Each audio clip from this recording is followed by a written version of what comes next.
How's it going, everyone? This is the George here, and today I'm going to be reviewing Scream 6. We have made it this far into the Scream franchise, the sixth film in the franchise, and this film once again stars Melissa Barrera, Jenna Ortega, Mason Gooding, Jasmine Savoy Brown, and Courtney Cox and Hayden Panettiere.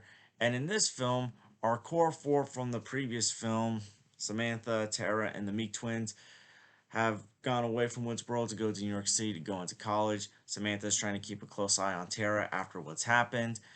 But Ghostface killings have now moved into New York City, which is a larger setting than what we've seen in the previous Scream films. And this is also the first Scream movie to not have Neve Campbell come back as Sidney Prescott. How's this film going to turn out? Is this going to be a fluke? Or will this prove that the previous Scream film was a fluke because Scream 2022, it's not called Scream 5, was a very good movie. It was a big surprise. It was a pretty good horror slasher legacy film that did a very good job of establishing new characters while at the same time bringing back the original characters and for the most part respecting those original characters. This film for the most part is now relying on the new characters. So how does that turn out for a film franchise that has gone on a lot longer than most people thought it probably should have? Now, me personally, I enjoy the Scream films. I've already reviewed the first Scream film on this channel, and I will put the link to that one down below in the description for anyone that wants to watch it. But besides the first Scream film, I like the other Scream movies as well, with the exception of Scream 3. I think that's still the weakest.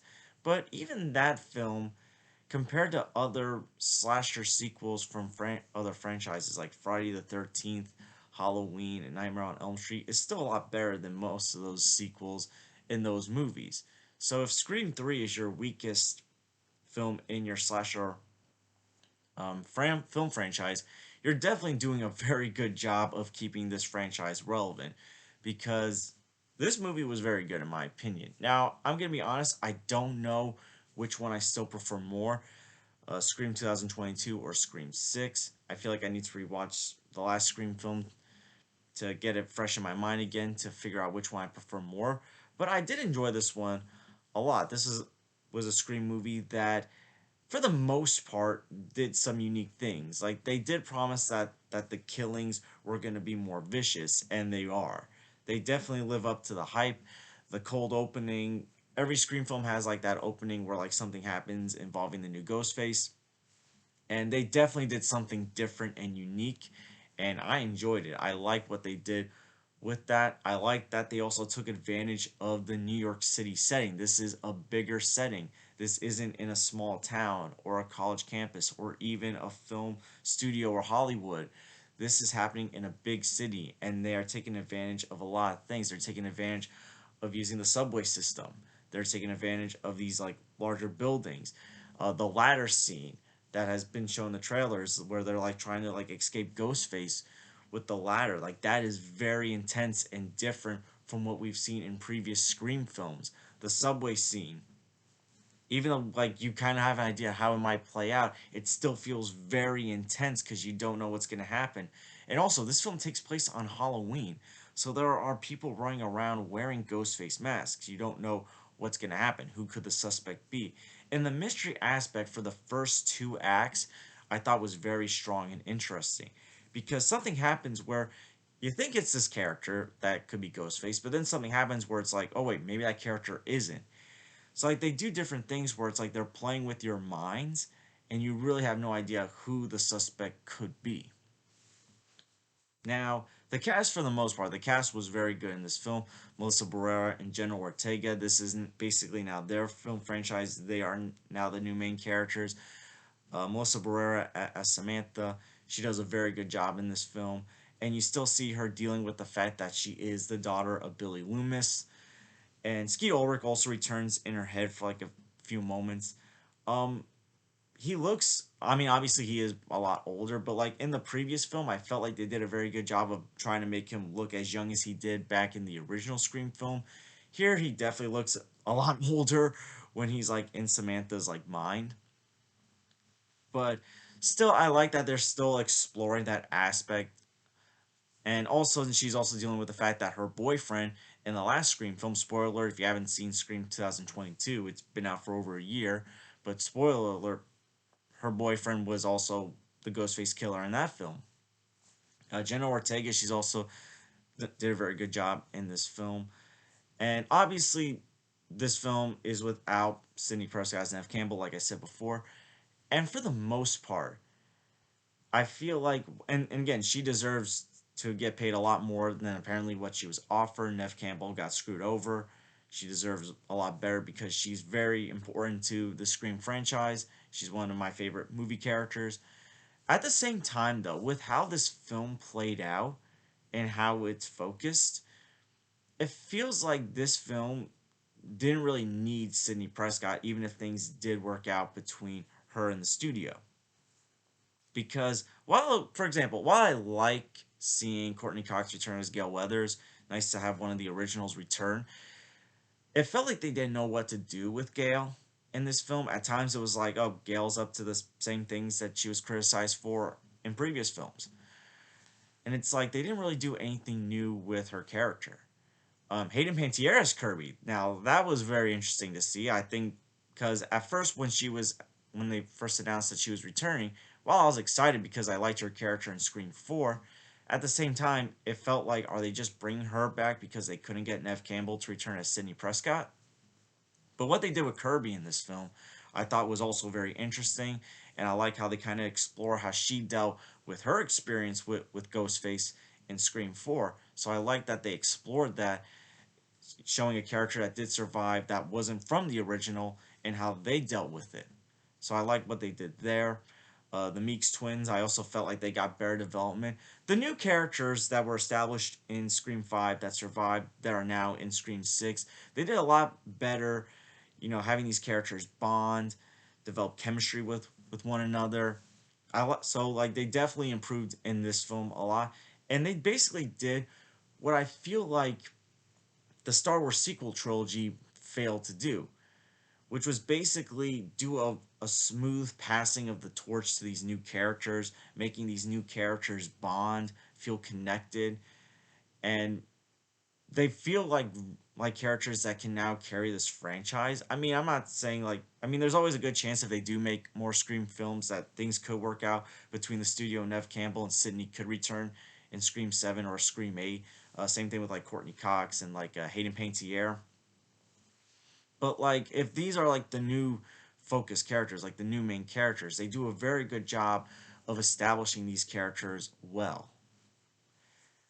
Um, the only scene I would like to have seen Sydney in that I think would have been very interesting to see, and this is not a spoiler because we saw this scene in the trailer, is the scene where they're in the building, the shrine of the Ghostface killers, and basically everyone like sees something that's like connected to their experience with a Ghostface killer.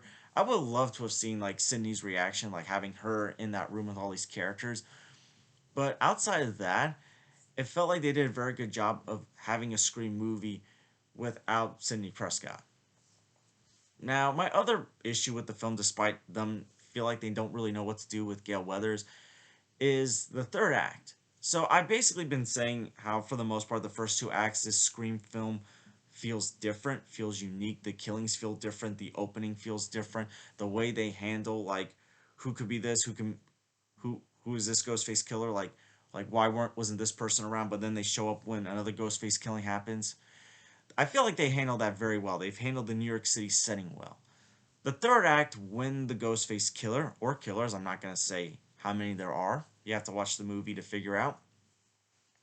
When the suspect is revealed and their motivations, it loses the uniqueness that this film has built up. It feels like we've seen this before in another Scream film, or at least the motivations. It just feels predictable, doesn't feel unique. Like, it just kind of loses it. And where the third act takes place, where the final showdown takes place, is great. But just like the suspect and the motivations, I mean, they did kind of give a hint at some point in the film. Oh, maybe it could be this person, or and they're like, nah, that doesn't really make sense.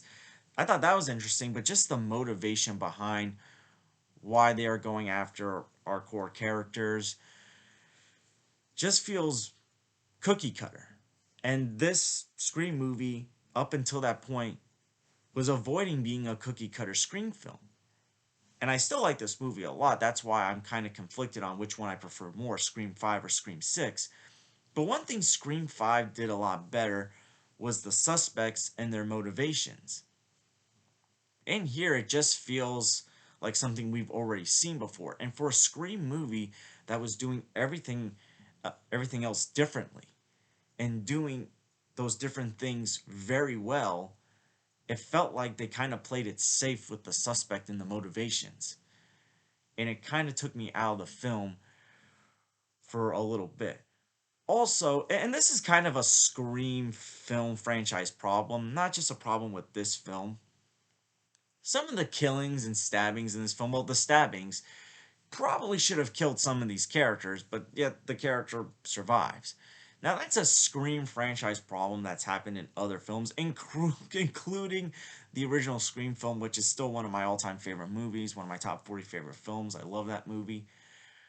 But that's just like a Scream franchise issue. But considering how brutal the killings are in this film, because these are like the most brutal and vicious killings so far in a Scream film, at least in my opinion, some of these characters should have died, and I get it. On one hand, it's glad that certain characters did live because these characters are likable. I like these characters a lot.